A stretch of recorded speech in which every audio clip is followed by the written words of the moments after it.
Good evening. This is All India Radio, Kohima. I'm Jonas Yandan with Evening News. And the headlines. COVID-19 vaccination to open for everyone above 45 years from tomorrow. Health Ministry reviews COVID-19 vaccination drive and preparations with states and union territories. Nagaland reports 107 fresh COVID-19 positive. Active cases jumps to 113. And St. Paul Training Institute Phesama under Kohima district declared as containment zone.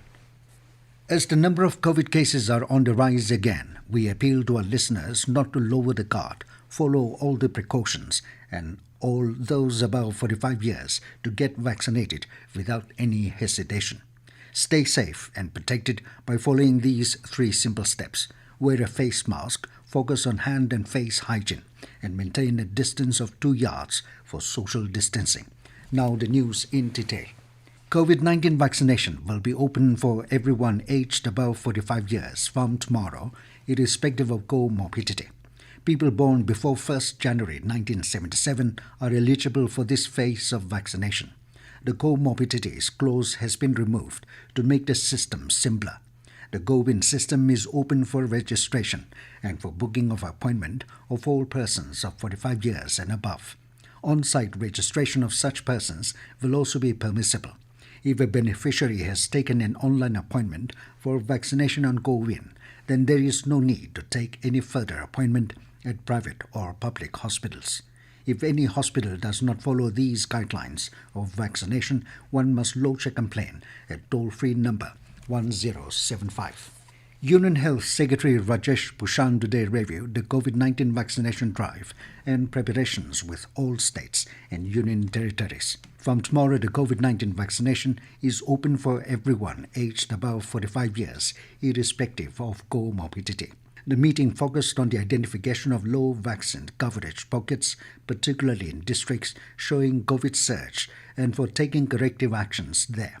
With regard to the vaccination coverage of healthcare workers and frontline workers, the states have been advised to ensure that only eligible beneficiaries are registered and vaccinated under these categories. Besides, the states were also asked to conduct regular reviews of vaccinations at private COVID vaccination centers with respect to their capacity utilization. They were advised to ensure that there is no sedimentation of vaccine stocks at any level of storage. During the review meeting, the centre also asked the states and UTs to maintain vaccine wastage at less than 1%. The states have also been directed to ensure timely utilization of available stocks to avoid expiry of vaccines.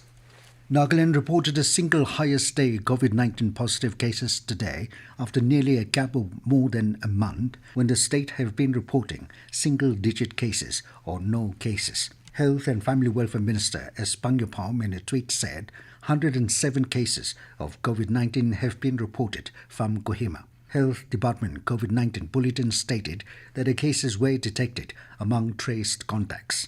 The total positive cases jumped to 12,340. With no recoveries reported, the recovered cases remained at 11,980. Presently, the number of active cases has drastically increased from 8 to 113. St. Paul Training Institute Phesama under Kohima district has been declared as containment zone in view of the detection of COVID-19 positive cases. Deputy Commissioner Kohima, Gregory Tejavele, in an order said there will be strict no entry or exit from the containment zone. He said the other order was necessitated to map the local transmission of the disease and prevent the contagion from spreading. The Deputy Commissioner said the residents within the containment zone will be regularly monitored by the medical team over phone or otherwise till they recover, test negative for COVID-19 infection, and henceforth be fully governed by various SOPs and discharge policy of the government. Informing that the containment zone was mapped and cordoned off, Tejavele advised the public to follow all safety precautions such as wearing masks at all times, frequently washing hands and maintaining physical distances to ensure public and personal safety within the proximity of the containment zone. The Deputy Commissioner further cautioned that anyone failing to comply with the guidelines will be penalized under Section 51 to 60 of the Disaster Management Act 2005, the Epidemic Disease Act 1897, and relevant sections of the Indian Penal Code. This news comes to you from All India Radio, Kohima.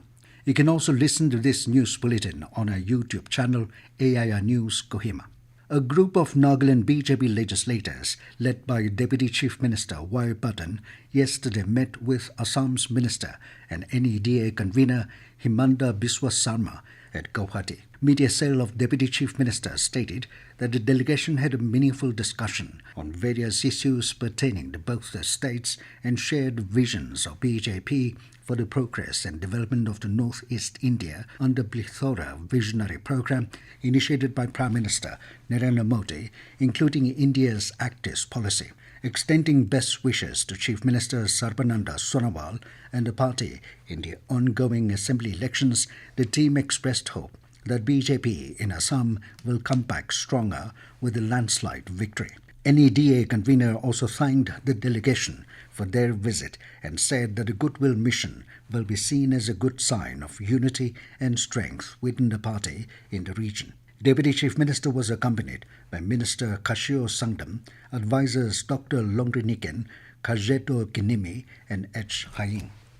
Minister for Higher Education and Tribal Affairs Temjen Imna Along said that Catholic institutions have 100% education policy for the upcoming youths in the state. He said many students who have passed out from Catholic institutions are leaders in many areas and praiseworthy services are rendered by them. The minister was addressing the closing ceremony of St. Xavier College, Jaluki Annual Sports and Games Day today at Zeveride Stadium in Jaluki. The minister encouraged the people to be strong and brave while calling upon the students to do their best and work hard. He expressed hope that determined and hard-working students will come out of St. Xavier College to rebuild the foundation of the society and become a good and responsible citizens.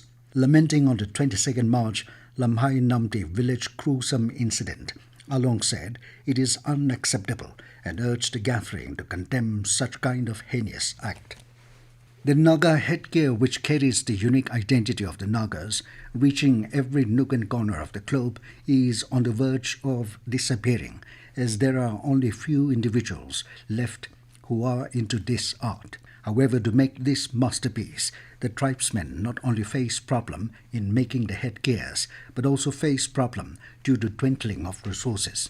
It is time-consuming and difficult to make natural dye, for which the craftsmen now depend on synthetic dye. Naga Headgear, which is woven using more than 12 materials collected from the wild, is not just a hat, but it has a rank as well as a status.